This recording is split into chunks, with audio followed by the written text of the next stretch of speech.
म डाक्टर केसीलाई के अनुरोध गर्न चाहन्छु भने सिङ्गो देश कालापानीको विषयमा एकताबद्ध ढङ्गले अगाडि बढिरहेको बेलामा डाक्टर साहबले यो बेलामा अनसनको बाटो पक्रिने होइन।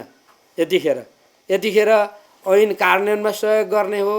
अहिले चाहिँ सरकार कमजोर भएको भए, सरकार त्यो दिशामा जाँदैन भनेको भए, ऐन लागू नगर्ने दिशामा गएको भए त्यो बेला हिजो तपाईँ हामी नै हौँ नि डाक्टर केसीले उठाएको कतिपय मुद्दाहरूलाई हामीले सकारात्मक ढङ्गले लिएका हौँ। यो ऐनमा पनि उहाँका अधिकांश मुद्दाहरू सम्बोधन भएका छन्। अहिले फेरि अब मतलब उहाँले राख्नुभएका मुद्दाहरू शान्ति प्रक्रियासँग सम्बन्धित छन्, संसदसँग सम्बन्धित छन्। कतिपय मुद्दाहरू एउटा चाहिँ कार्यदलले रिपोर्ट दिएर बुझायो, सरकारले त्यसलाई स्वीकार गर्ने कि नगर्ने सरकारको प्रश्न हो त्यो।